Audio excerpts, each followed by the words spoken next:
Shalom saudaraku, kembali lagi berjumpa di We Talk No I But We Let's Talk Together. Bersama saya Pastor Wigan Sugadi dan Pastor Ruli Simorangkir. Bang. Halo. Kita di segmen Ngobras, segmen yang salah satu segmen yang paling ditunggu-tunggu selalu ya.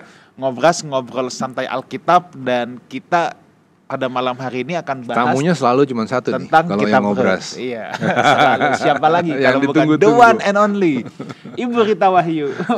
Welcome. Thank you so much Bu, yang selalu sudah menyempatkan datang jauh-jauh. Selalu saya sangat menghargai sekali dari Surabaya, saudara, jauh-jauh datang ke tempat ini buat ngobrol langsung, buat memberkati kita semua dan supaya kita bisa belajar bersama. Dan di segmen Ngobrol Santai Alkitab pada malam hari ini kita akan bahas kitab Rut. Dan sebelum kita akan masuk ke dalam topik pembicaraan kita, saya ingin menyapa dulu untuk setiap saudara yang menyaksikan acara ini dimanapun saudara berada, baik yang ada di Jakarta maupun di luar Jakarta, baik yang ada di Indonesia maupun yang di luar negeri, ada di Amerika, ada di Australia. Saya mau ucapkan selamat bergabung ya.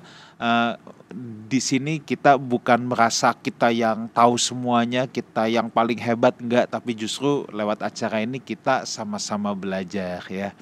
Dan saya percaya kita semua akan diberkati Tuhan lewat obrolan kita pada malam hari ini. Nah, saudara, kita akan masuk dalam kitab Rut. Kitab Rut ini kitab yang luar biasa ya. Kitabnya sih pendek sekali ya, bukan seperti kitab Taurat yang sampai puluhan pasal, pasalnya pendek. Tetapi dalam kitab Rut ini mengandung ada banyak pelajaran berharga yang nanti pasti kita bisa belajar bersama. Dan saudara perlu catat, perlu ketahui bahwa salah satu uniknya kitab Rut adalah Rut ini bukan orang Yahudi, saudara ya.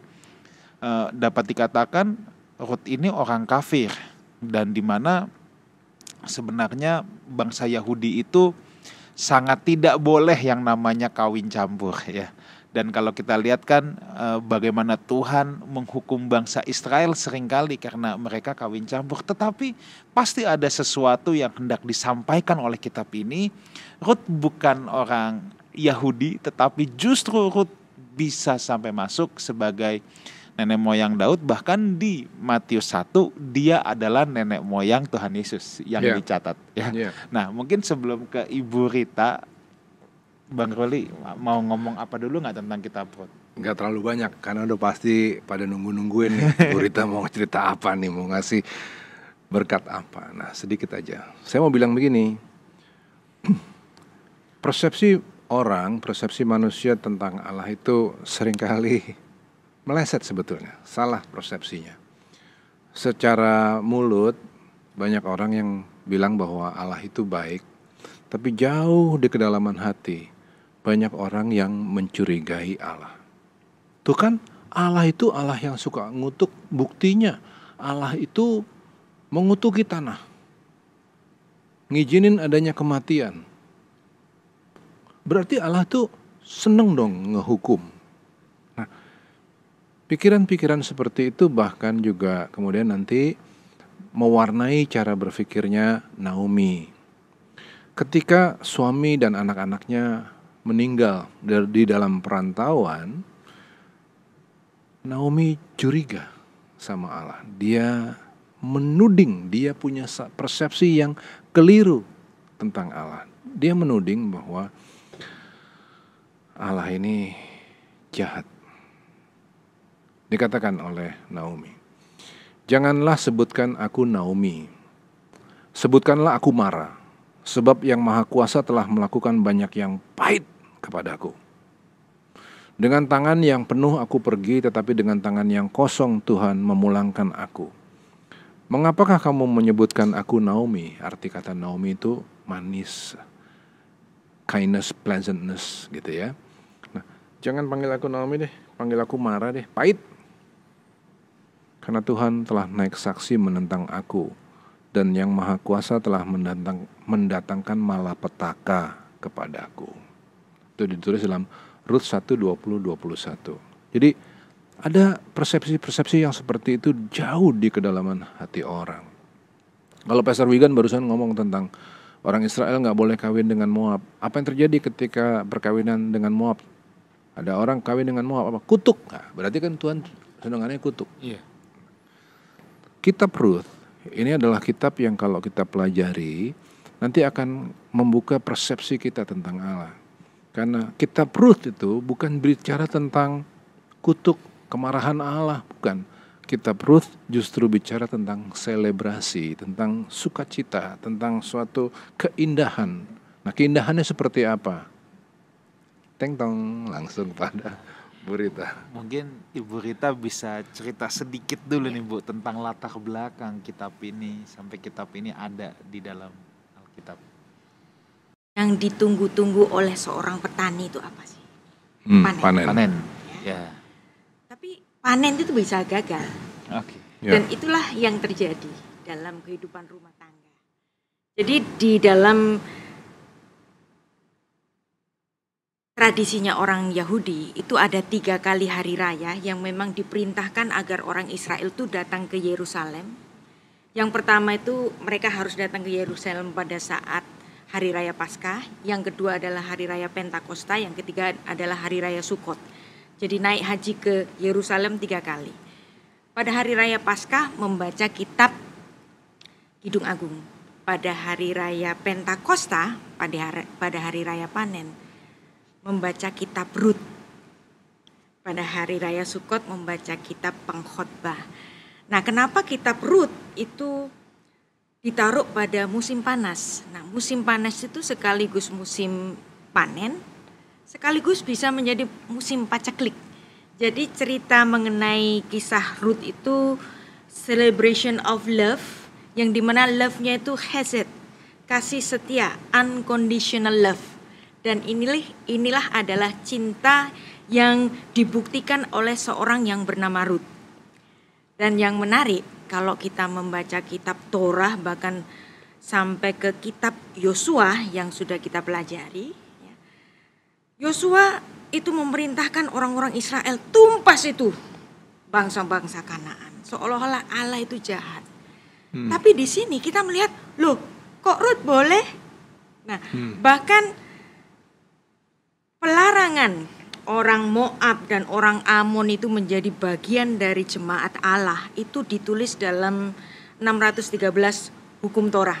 Tepatnya pada Mitzvot yang ke-66 diambil dari Ulangan 23 ayat 3, Pastor Wigan. Oke. Ulangan 23 ayat yang keberapa Bu tadi? 23 ayat 3. Seorang Amon atau seorang Moab janganlah masuk jemaat Tuhan, bahkan keturunannya yang ke-10 pun tidak boleh masuk jemaat Tuhan sampai selama-lamanya. Nah, apakah ayat ini kontradiksi dengan Rut? Rut bukan keturunan ke-10, tapi Rut itu orang yang memang benar-benar adalah orang Moab. Nah, inilah yang disebut oleh Rasul Paulus sebagai seorang asing yang dicangkokkan. Nah, kita kan mendengar di Perjanjian Baru ada yang dicangkokkan. Kamu bukan orang Yahudi, tapi kamu adalah orang yang dicangkokkan. Idenya dari mana? Idenya dari Rut. Roma 11 ayat 17. Pastor Wigan. Roma 11 ayat 17. Karena itu apabila beberapa cabang telah dipatahkan dan kamu sebagai tunas liar telah dicangkokkan di antaranya dan turut mendapat bagian dalam akar pohon zaitun yang penuh getah. Yes. Jadi kita memang bukan bagian yang di dalam pohon itu, tapi kita yang ditempelkan. Saya lebih suka yang ditempelkan, grafting, yang ditempelkan. Jadi bukan kata cangkok, sebenarnya kurang tepat ya. Lebih tepat di stack ya, ditempelkan. Ya. Jadi itulah Rut. Jadi Rut itu adalah kita. Kita bukan orang Israel secara lahir. Iya. Tapi kita adalah orang-orang yang dicangkokkan. Dan apa yang terjadi pada Rut itu yang disebutkan oleh Rasul Paulus dalam Roma 11 ayat 17 itu. Jadi ide atau message dari kitab Rut ini adalah seorang asing yang dicangkokkan pada jemaat Israel. Menarik kan? Nah, masalahnya kok boleh? Bukankah hukum Taurat itu melarang? Iya. Nah, rupanya di sini inilah yang nanti membuat satu tatanan dalam orang-orang Israel, bahwa ternyata orang non-Israel boleh menjadi bagian dari jemaat Tuhan kalau dia menjadi penyembah Allah Israel. Dan bahkan nanti ada pernyataan iman secara di mulut ya, amar. Jadi kan kalau orang bicara tentang hukum itu kan harus diucapkan. Jadi pengucapan iman yang diucapkan oleh Ruth ini menjadikannya suatu legitimasi bahwa dia menjadi penyembah Allah Israel. Dan menarik sekali, tribut bagi Ruth ini kemudian dikenang oleh Salomo menjadi penutup dari Amsal 31. Istri yang cakap. Oke. Ya. Amsal 31 ayat 10. Pastor Wigan. Amsal 31 ayat yang ke-10. Istri yang cakap, siapakah akan mendapatkannya? Ia lebih berharga daripada permata. Ya. Jadi di sini Salomo memberikan tribut kepada neneknya, yang dimana neneknya, nenek buyutnya ini bukan orang Israel asli. Ya, jadi Anda bisa bayangkan, rajanya orang Israel, neneknya orang asing, yang memang dilarang oleh hukum Taurat, tapi dia kenapa boleh? Nah, ini kita harus melihat kronologi kisahnya. Kita harus membaca kitab Rut pasal 1 ya, tentu saja. Ayat yang keberapa nih, Bu? Pasti banyak yang bertanya-tanya, kok boleh? Kok boleh? Ini kan melanggar hukum nih. Jadi inilah Yahudi yang dicangkokkan. Rut bukan orang Yahudi, tapi dia dicangkokkan. Rut pasal 1, saya coba cari ayatnya ya. Jadi ketika Naomi ini kehilangan suaminya dan kehilangan kedua anaknya, Malon dan Kilion itu, dia merasa nggak punya apa-apa lagi. Iya. Apalagi kedua putranya ini nggak melahirkan cucu. Iya. Jadi di sini Naomi merasa dirinya itu akara. Jadi orang yang tercabut akarnya. Jadi seperti mati aja deh aku. Gitu.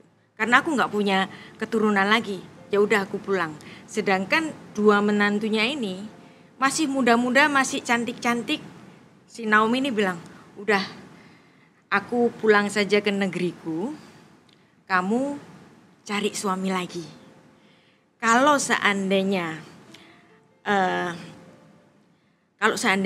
aku itu punya anak laki dan aku kawin terus aku punya anak laki, itu nggak akan mungkin kawin dengan kalian kan. Si Naomi itu bilang demikian. Pastor Wigan, ini menarik. Ya. Rut pasal 1 ayat 12 sampai 13. 13 ya, pulanglah anak-anakku, pergilah sebab sudah terlalu tua aku untuk bersuami. Seandainya pikirku ada harapan bagiku dan sekalipun malam ini aku bersuami, bahkan sekalipun aku masih melahirkan anak laki-laki, masakan kamu menanti sampai mereka dewasa? Masakan karena itu kamu harus menahan diri dan tidak bersuami? Janganlah kiranya demikian anak-anakku. Bukankah jauh lebih pahit yang aku alami daripada kamu sebab tangan Tuhan teracung terhadap aku? Ya, nah ini menarik. Ayat ini tidak akan kita mengerti kalau kita tidak memahami antropologi budayanya orang Israel. Nggak akan ngerti ini apa sih maksudnya. Kok Naomi bilang kalau aku kawin lagi nggak mungkin dia akan menjadi suamimu. Kok lucu ini. Nah di situ ada yang namanya perkawinan Levirat, Yibum. Yeah. Pastor Wigan, Ulangan 25 ayat 5. Nah ini menarik, ini adalah hukum orang Israel. Jadi kalau ada seorang laki-laki meninggal tanpa meninggalkan putra, jadi saudara dari laki-laki yang terdekat itu harus menikahi si janda ini. Supaya janda ini melahirkan putra atas nama mendiang suaminya. Ulangan 25 ayat 5. Apabila orang-orang yang bersaudara tinggal bersama-sama dan seorang daripada mereka mati dengan tidak meninggalkan anak laki-laki, maka janganlah istri orang yang mati itu kawin dengan orang di luar lingkungan keluarganya. saudara suaminya haruslah menghampiri dia dan mengambil dia menjadi istrinya dan dengan demikian melakukan kewajiban perkawinan ipar. Ya, perkawinan ipar, perkawinan levirat ini menjadi hukumnya orang Israel dan di sini Naomi berpikiran tentang itu. Nah kalau kita nggak ngerti tentang hukum itu terus tiba-tiba membaca Rut pasal 1 ayat 12 dan 13 ini ngomong apa sih? si Naomi ini. Tapi apa yang Orpah berpikir oke, aku cari suami lagi beres. Dia mencium mertuanya lalu mengadakan perpisahan. Tapi apa yang terjadi pada Rut? Rut masih muda, Rut masih cantik. Dia bisa cari suami lagi. Yang di depan dia seorang perempuan tua, miskin, ya. Dan kemudian akan kembali ke negerinya sendiri dalam keadaan miskin. Tapi apa yang terjadi bagi di matanya Rut ini? Nah inilah yang namanya unconditional love. Makanya dibacakan pada setiap hari raya Pentakosta, pada hari raya panen. Seorang petani pada musim panen, dia bisa panen, bisa juga panennya gagal. Nah kalau panennya gagal itu namanya musim paceklik. Nah dalam rumah tangga, kalau suaminya lagi banyak rezeki, istri cinta. Tapi bagaimana kalau suaminya lagi gak ada rezeki? Apakah dia tetap cinta? Nah inilah yang namanya unconditional love, hesed. Nah karena Allah itu hesed. Kasihnya Tuhan itu unconditional love. Nah secara manusia itu seperti cinta yang diberikan oleh Ruth kepada Naomi. Dan inilah nanti yang membuat seorang Boaz itu jatuh cinta pada perempuan. Gila nih perempuan, masih cantik. Tapi dia berani miskin, berani hidup miskin, mengais-ngais panennya orang. Dan tetap hidup bersama dengan si mertuanya itu.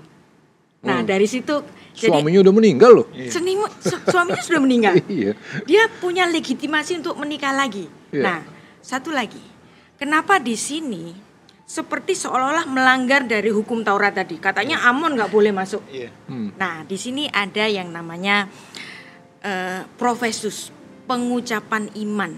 Kenapa si Rut ini tetap kekeh ikut sama mertuanya? Nah itu ada di Rut 1 ayat 16. Oke. Silakan. Tetapi kata Rut, janganlah desak aku meninggalkan engkau dan pulang dengan tidak mengikuti engkau, sebab kemana engkau pergi, ke situ jugalah aku pergi, dan di mana engkau bermalam, di situ jugalah aku bermalam. Bangsamulah bangsaku dan Allahmulah Allahku. Nah, jadi Rut 1 ayat 16 ini menjadi satu tatanan baru dalam hukum Yahudi, bahwa inilah tatanan orang asing bisa dicangkokkan ke dalam jemaat Adonai karena dia ada pernyataan bangsamu bangsaku, artinya dia memilih untuk menjadi bangsa Israel. Bukan cuman itu saja, Allahmu Allahku. Ini disebut dengan Ger Sedek, seorang proselit sebenarnya. Nah nanti juga ada Ger Toshaf. Jadi dia seorang proselit, penyembah Allah Israel, tapi dia tidak meninggalkan kewarganegaraan. Nah itu Naaman. Mungkin perlu dijelaskan dulu apa itu proselit ya. Proselit. Takutnya teman-teman bingung ini apa proselit. Nah jadi proselit itu adalah sebuah upacara atau sebuah penghisapan dari orang non Yahudi, tetapi untuk mereka yang ingin memeluk agama Yahudi, yang ingin menyembah Elohim Yahweh, lalu mereka bisa dihisap untuk masuk bersama-sama dengan orang Yahudi untuk menyembah Allah Israel. Nah itu proselit itu kan dari kata bahasa Yunani, proselytos. Pros itu menuju, terus kemudian exomai, masuk. Jadi ini adalah mu'alaf, prosesi mu'alaf yang pertama kali. Nah, jadi dan ini mu'alaf yang pertama nih Bu ya. Mu'alaf yang pertama kali dan menjadi tatanan bagaimana untuk menjadi Yahudi secara penuh. Nah nanti ada Yahudi separuh seperti Naaman. Ini waktu itu ingat nggak Rabbi Yaakov pernah, waktu itu kita ngobrol-ngobrol, Rabbi Yaakov bilang bahwa agama Yahudi itu bukan agama misionaris, ingat nggak? Ya. Dia nggak Betul. berusaha untuk cari orang sebagai pengikut kan? Iya, betul. Bahkan ketika orang mau datang dan ikut dengan agama Yahudi, Tidak kemudian gampang. harus ditolak, Iya, harus Ya. ditolak. Sampai harus 7 ditolak, kali. hampir 3 kali, Yes. hampir 3 kali ditolak. 3 Nah, atau 7 katanya. 3. Nah, ini sih yang saya mau nanya, apakah itu juga ngambil polanya Ruth ini? Yes. Karena kan ditolak dulu kan Iya, sama ditolak. Naomi kan, ditolak, Oke. tapi terus tetap Tapi dia dia ikut, mau. Iya. tetap mau. Ya, tetap Berarti mau. ada kesungguhan hati Nah, nih yang dilihat. Di situ kan jadi ada satu pelajaran yang kita bisa lihat bahwa kitab Ruth ini terus menunjukkan keindahan. Keindahan, yes. Keindahannya di sini adalah bahwa yang kelihatan di sini sekarang bahwa ada suatu unconditional love. Ada suatu upaya untuk membangun hubungan. Gitu kan? Iya. Bukankah harusnya hubungan dengan Allah adalah suatu upaya untuk membangun hubungan? Yes. Bukanlah suatu ketakutan akan dihukum? Yes. Kan message-message seperti ini yang halus tapi kuat. Jadi isi dari kitab Ruth ini kan bagus sekali. Nah, Ya. jadi inilah yang namanya Ruth ini seolah-olah menerobos. Ya. Oke. Ya. Oke. Dan itulah disebut bagi orang-orang Yahudi menyebut kitab Ruth itu celebration of Perez. Celebration of Perez. Celebration Oke. of Perez. Siapa itu Perez? Perez adalah salah satu putra dari Tamar, dari Yehuda. Nah, Boaz ini adalah dari keturunan Yehuda. Nah, dari seorang bapaknya yang bernama Salmon, salah satu pengintai pada saat orang-orang Israel mau masuk ke tanah Kanaan bersama-sama dengan Yosua, terus mereka kan ketemu Rahab. Nah, Ya. salah satu dari Ya. pengintai itu menikah dengan Rahab. Nah, kemudian melahirkan Boaz. Yang artinya di sini Salmon ini adalah keturunan Perez yang memang artinya menerobos. Dan kegiatan menerobos ini itulah yang dilakukan oleh Ruth. Nah, jadi mengikut Tuhan itu harus dengan effort. Kita masih ingat kan? Jadi yang namanya mengikut Tuhan bukan sekedar dipilih, tapi orang itu yang mau. Kenapa Tuhan tidak berkenan dengan Esau? Kenapa Tuhan berkenan dengan Yakub walaupun dia itu melakukan kesalahan berkali-kali, tapi tetap dia diterima. Karena apa? Karena Yakub ini adalah orang yang berusaha untuk meraih berkat. Ketika dia bergulat dengan makhluk surgawi itu, dia pegangin, aku kalah nggak apa-apa. Pokoknya aku menggangin kakinya sampai dia akan memberkati aku. Jadi dia orang yang meminta berkat itu berusaha. Nah, ini juga seperti si Ruth ini. Dia mau jadi orang Israel, seperti dia itu menerobos. Walaupun hukum Israel itu melarang orang Moab itu untuk menjadi orang jemaat Tuhan, tapi dia mengatakan apa? Bangsamu bangsaku, Allahmu Allahku.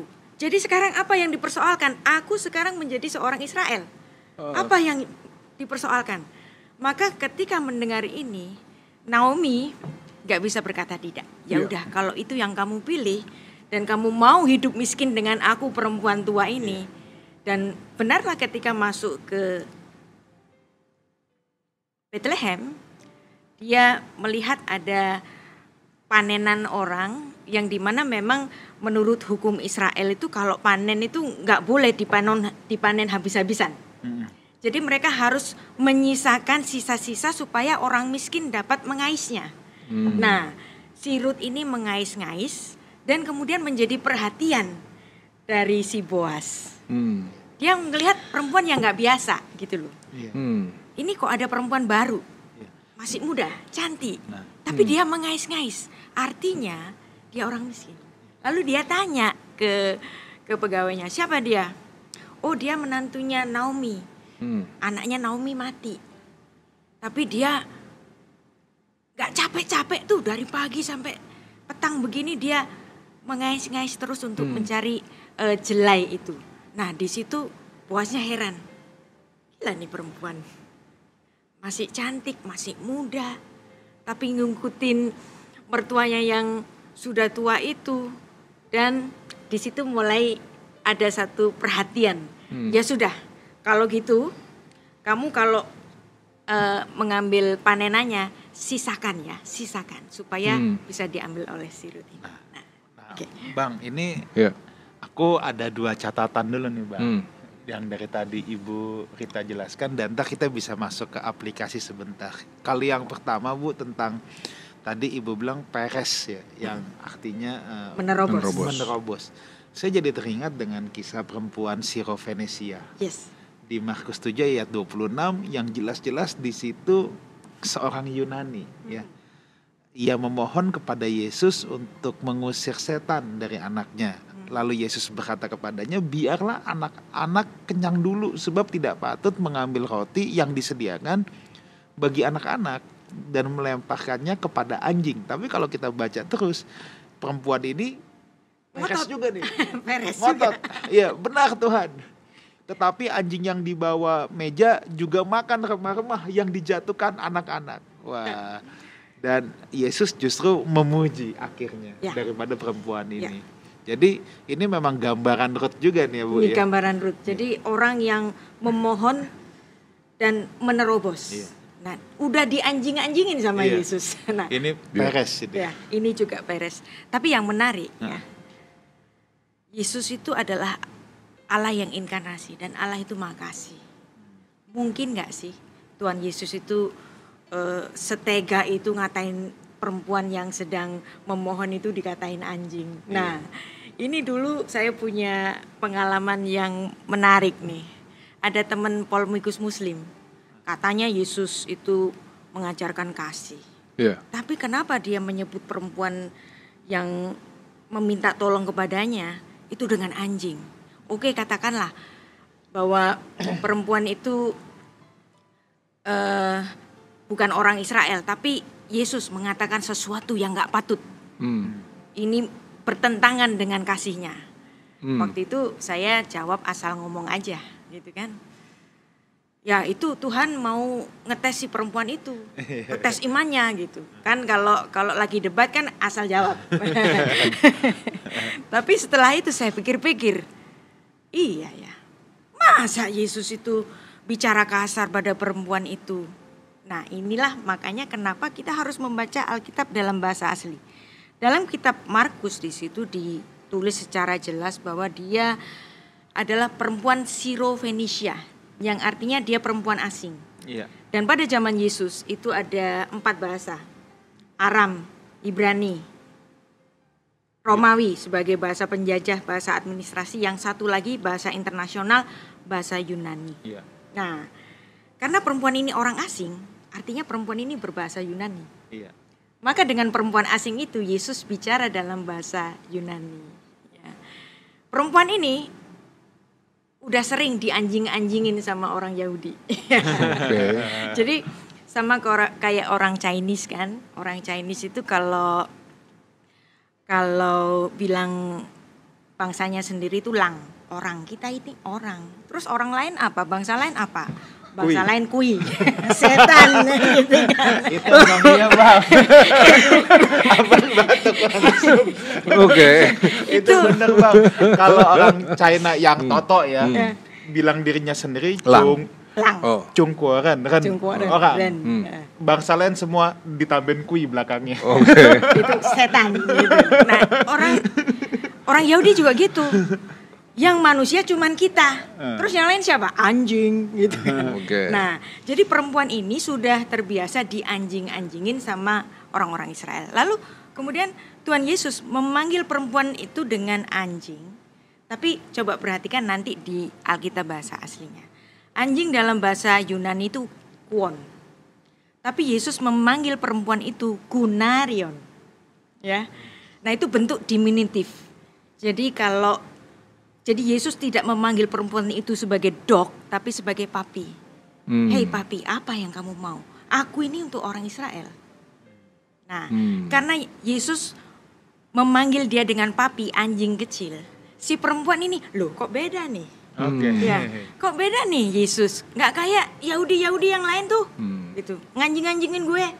Tapi Yesus memanggil aku dengan, hei papi. Nah, kalau papi biasanya apa? Untuk anjing rumahan yang disayang, yang dipangku. berarti dia merasakan pada saatnya aku akan mendapatkan anugerah dari Yesus ini. Makanya dia kemudian memakai bentuk diminutif. Anjing kecil itu, si kunarion itu pada saatnya akan makan remah-remah, bentuk diminutif juga bentuk kecilnya dari roti. Dari meja tuan kecilnya. Siapa tuan kecil? Orang Yahudi. Karena dia disayang. Ya. Jadi akan makan makanan makan tuannya. Nah, di sini ternyata Yesus tidak sedang mengetes perempuan itu. Tuhan Yesus Maha tahu ini perempuan hebat banget. Tapi Yesus sedang mengajar siapa? Murid-muridnya, 12 murid itu semuanya adalah orang Yahudi. Suka nganjing-nganjingin bangsa lain. Nah, dari situ mereka melihat bahwa kepada perempuan ini Yesus sangat manis. Dan bahkan dia memberikan apa yang diminta perempuan itu. Nah, di sini Yesus memberikan satu pelajaran bagi muridnya sendiri. Bahwa dia bukan hanya untuk orang Israel. Dia pun memberikan berkat bagi anjing kecil. Yang lu anjing-anjingin itu, kata Yesus. Jadi di sini Yesus tidak memberikan tes. Ngapain tes? Yesus tahu kok kualitas iman dari perempuan itu. Yang dikasih pelajaran itu justru murid-muridnya sendiri. Dan inilah juga yang akan kita pelajari dalam kitab Rut ini. Walaupun Moab dia yang di luar dari jemaat Israel, tetapi dari Rut pasal 1 ayat 16 di situ ada satu formula. Bangsamu bangsaku, Allahmu Allahku. Nah, oleh karena pengucapan itu, maka dengan demikian dia legitimate menjadi orang Israel dan menjadi penyembah Israel. Dan dia menjadi bahkan nenek moyang dari Sang Mesias yang dijanjikan. Jadi kalau kita lihat Ruth, kita ngelihat diri kita sendiri. Bahwa kita bukan siapa-siapa, tapi kemudian ternyata menjadi bagian terhisap dari bagian keluarga Allah. Termasuk perempuan Sirofenisia tadi. Ya. Oke, kamu dianjing-anjingin, tapi engkau adalah kunarion, papi yang digendong, disayang-sayang oleh tuannya di dalam rumahnya. Iya. Oke. Nah, Bang, ini ada hal yang kedua juga nih, Bang, tentang Ruth ini. Jelas ya bahwa dia ketemu Boasnya itu belakangan. Iya. Jadi ketika dia mau ikut Naomi, dia nih belum tahu nih bahwa ada Boas. Enggak tahu sama sekali. Kalau ada Boas bakal dikawinin konglomerat mah antri semua, Bang. Antri semua. Tapi di sini kita lihat Ruth ini bukan orang yang matre. Dia mau ikut Naomi bukan karena ada apanya, tapi apa adanya. Nah, banyak orang ini kan mau ikut Tuhan aja, gue dapat tempat dulu nih. Iya, ada apanya ya. Iya, ada apanya, bukan apa adanya. Tapi di sini kita belajar dari Ruth sebuah ketulusan, sebuah kesungguhan, sebuah genuinitas. Untuk membangun hubungan itu kuncinya di situ. Untuk membangun hubungan, bukan karena ada apanya. Iya. Nah, itu kan, di situ kan. Iya. Ada sebuah genuinitas tuh. Dan yang menarik ini, bahwa kenapa Ruth itu bisa masuk ke dalam hitungan orang Israel? Karena ada yang menebus. Jadi kitab Rut ini adalah suatu tipologi dari sang suami Boas. Nah kan jemaat Kristus itu kan selalu digambarkan sebagai mempelai perempuan. Ini Rut. Nah Rut ini bisa menjadi bagian dari Boas kalau ditebus. Nah di kitab Rut Boas disebut sebagai Goel, sang penebus. Yang artinya di sini ini menjadi satu tipologi bahwa itulah yang akan nanti digenapi oleh Tuhan Yesus nanti. Dan yang menarik ya, pertemuan Rut dengan Boas tadi, akhirnya Rut kan cerita pada Naomi, ternyata itu sawah itu punyanya Boas. Terus si Naominya ingat, lah Boas kan masih kerabat kita, dia itu punya obligasi untuk menikahi kamu, untuk menebus kamu, karena dia masih kerabat dari suamimu, maka dia nanti bisa jadi suamimu. Nah itu dituliskan dalam Rut 2 ayat 20, Pastor Wian. 2 ayat 20 ya. Sesudah itu berkatalah Naomi kepada menantunya, diberkatilah kiranya orang itu oleh Tuhan, yang rela mengaruniakan kasih setianya kepada orang-orang yang hidup dan yang mati. Lalu kata Naomi kepadanya, orang itu kaum kerabat kita. Dialah salah seorang yang wajib menebus kita. Ya. Nah, jadi Naomi udah seneng nih. Wow, jadi aku bakal punya mantu nih. Kalau aku punya mantu, nanti aku punya cucu. Nah, jadi pikirannya Naomi, udah sama Boas aja gitu kan. Nah, terus si Naomi mulai cari-cari tahu dong. Ini Boas itu kalau biasanya habis panen ngapain sih gitu. Nah, terus orang-orang cerita, Boas itu kalau habis panen biasanya dia minum-minum. Terus dia nggak pulang, dia teler, dia tidur di lumbung gitu. Nah terus dia inget-inget, wow, dia nungguin ini Boas ini. Boas itu punya obligasi untuk menikahi Rut, tapi kok nggak dia deket-deketin si Rut ini, gitu kan? Nah ini besok nih perayaan panen nih, gitu kan? Nah terus si Naomi bilang, Rut, kamu mandi ya, kamu dandan yang cantik nanti ya. Terus begitu nanti kalau kamu lihat Boas minum-minum, terus dia tidur di lumbung itu, nanti kamu tidur di situ juga. Nah, dengan harapan apa? Supaya dalam ketelerannya itu, Boas itu bisa tidur dengan Rut. Ini adalah siasat dari Naomi. Dia udah kesusu aja gitu kan. Nah, tapi ternyata pada saat itu, di Rut pasal 3 nggak usah kita baca karena panjang ya. Ini saya kasih sarinya aja. Setelah Boas makan, minum wine, udah hampir teler, sempoyongan jalannya. Terus dia udah tidur aja di lumbung itu. Nah kemudian Rut ini datang. Begitu Rut ini datang, terus Boas itu kaget. Loh, kok ada perempuan? Gitu. Nah biasanya kalau buat laki nih, ada perempuan cantik datang, wah ya, kesempatan nih lanjut nih. Apalagi ini, gua setengah teler nih kan, nggak salah nih gua kan lagi teler nih gitu kan. Tapi di sini kita melihat bahwa Boas adalah seorang yang gentleman banget. Terus dia ingat, oh iya ternyata Naomi itu kan masih kerabat sama aku. Aku memang harus mengawini ini janda. Yang nggak punya anak ini, tapi nggak gini caranya, bukan dalam keadaan teler terus aku tidur sama dia, nggak.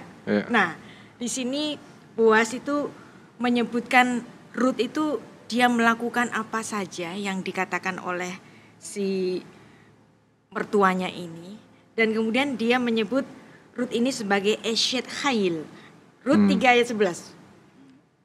Oleh sebab itu anakku janganlah takut. Segala yang kau katakan itu akan kulakukan kepadamu. Sebab setiap orang dalam kota kami tahu bahwa engkau seorang perempuan yang baik-baik. Nah, kata perempuan yang baik-baik itu bahasa Ibraninya itu Eshet Hail.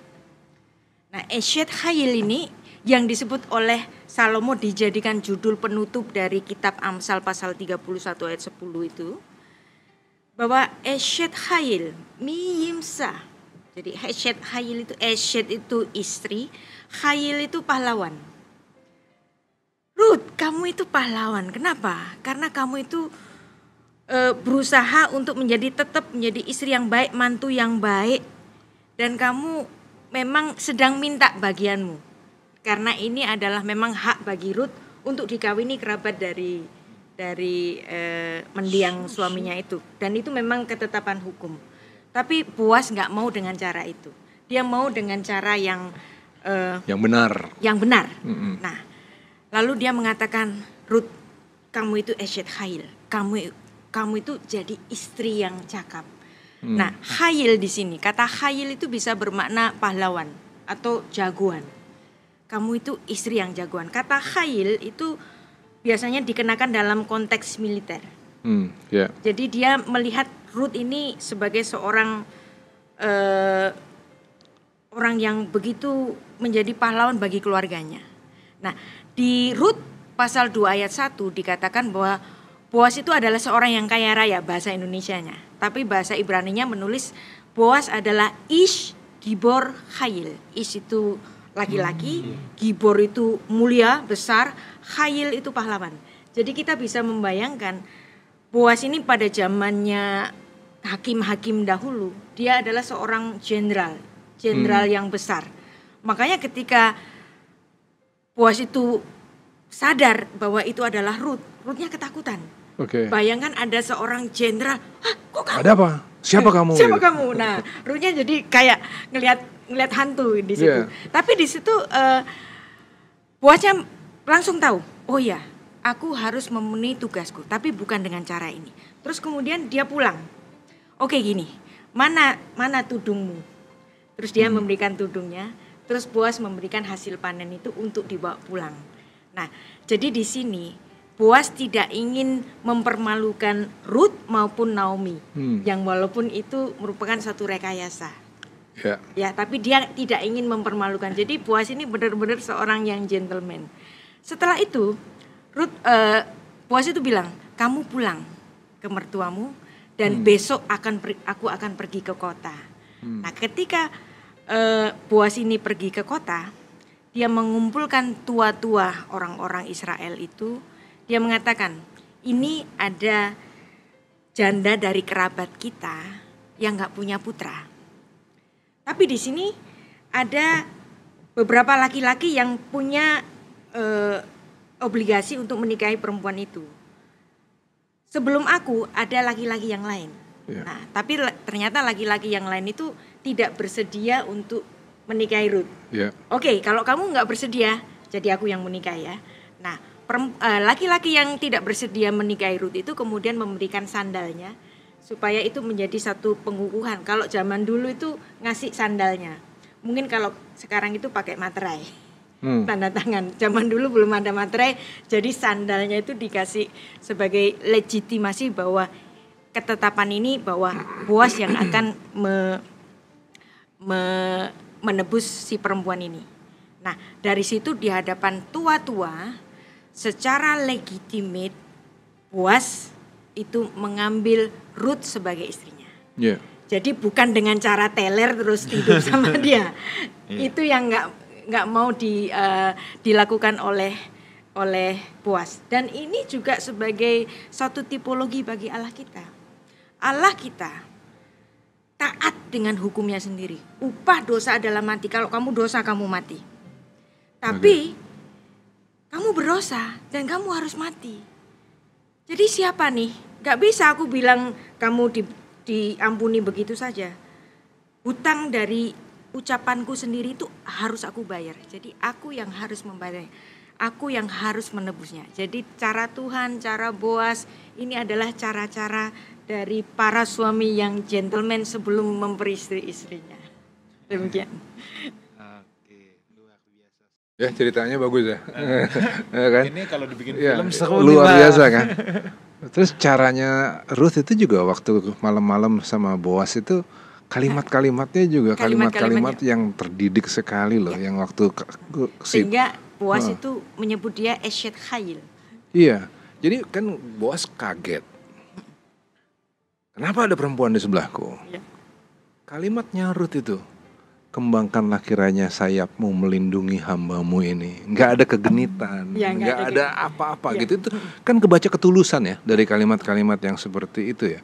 Nah ini kan kualitas dari jemaat Tuhan, umat Tuhan yang keren. Datang kepada Tuhan yang kaya raya, tapi bukan minta sesuatu kan. Minta kembangkanlah kiranya sayapmu, lindungi aku kan itu ya. Nah ini kan juga harusnya menjadi gambaran mengenai bagaimana umat Tuhan membangun hubungan dengan Allah.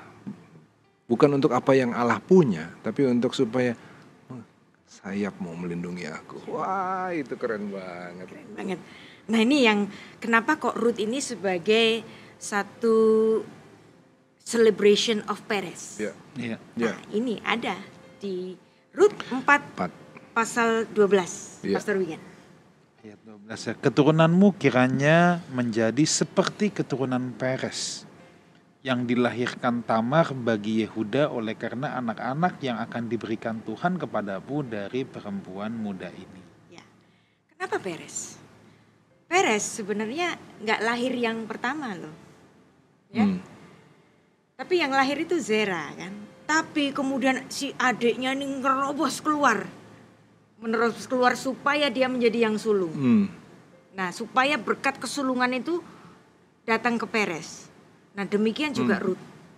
Rut bukan bagian dari bangsa Israel, tapi dia menerobos masuk supaya menjadi bangsa Israel dengan ucapannya tadi, bangsamu bangsaku, Allahmu Allahku, dan ketemu Boaz.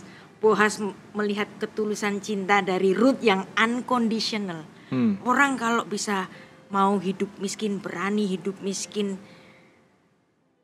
cinta tanpa syarat kepada mertuanya yang sudah tua itu, dia pasti menjadi istri yang cakap. Maka di kitab Amsal itu Rut ini menjadi penutup dari kitab Amsal itu. Nah, kitab Amsal itu kan kitab kebijaksanaan. Demikianlah kata Salomo. Salomo raja poligami, tapi dia ngasih tahu kepada orang-orang, lu ya kalau cari istri, cari Eshet Hail. Seorang perempuan yang memang berusaha itu dapetin kamu. Menerobos dapetin kamu. Nah, itulah yang worth it menjadi istrimu. Nah, itu. Jadi inilah fakta-fakta yang penting di kisah Rut. Jadi dengan kata lain, waktu itu sebenarnya Raja Salomo lagi kan pakai katanya Eshet Hail kan. Eshet Hail. Sebagai pendengar Yahudi, mereka langsung tahu dong. Tahu ini Rut. Ini Rut. Yeah. Jadi kalau mau diperdalam istri yang cantik dan cakap itu seperti apa? Bacalah kitab Rut. Ya kan? Oh, itu kayak kitab Rut. Gitu. Kan dia mengatakan, Eshet Hail mimsa. Perempuan istri yang jagoan. Siapa sih yang mendapatkannya? Ini seolah-olah Salomo itu bilang, aku aja nggak dapet loh. Yang dapet tuh Boaz. Kakekku. Dapatkanlah perempuan yang seperti ini. Bu, ini saya baca ya, yang di Rut 4 itu ya. Ini kan ada suatu diskusi di antara saudara. Sebelum Boaz ngambil aksi mau mengawini Rut kan, ada diskusi. Ini kok saya juga tergetar di sini ya. Betapa bahwa di antara saudara mereka waktu itu menyelesaikan permasalahan tuh dengan baik, terhormat. Luar biasa kan? Bayangkan ini terjadi 3.000 tahun yang lalu. 3.000 tahun yang lalu. Wow. Hari ini. Ini kan harusnya juga jadi cerminan ya. Bahwa keluarga Kristen itu harus dong ngelaksanain apa yang dilakukan oleh Boaz. Belum ada kekristenan loh hari itu di situ kan ya. Tapi ketika ada suatu peluang bisnis misalnya, Boaz nggak langsung tubruk, butain mata teman saudara-saudaranya, kan nggak ada cerita seperti itu. Nah bayangin hari ini terbuka warisan, orang menjadi ahli waris. Bisa loh pada diam-diam. Yang ini ada harta waris bapak kita nih. Tutupin, jangan ada yang tahu kan? Kan nggak jadi nggak manis kan? Nah ini kan jadi pelajaran. Habis itu Bu, di sini ada lagi Bu kalimat-kalimat yang juga bagus Bu. Setelah mereka berembuk dan akhirnya terjadi suatu kata sepakat. Ada kalimat-kalimat yang, waduh, luar biasa. Ya, di kalimatnya bilang begini.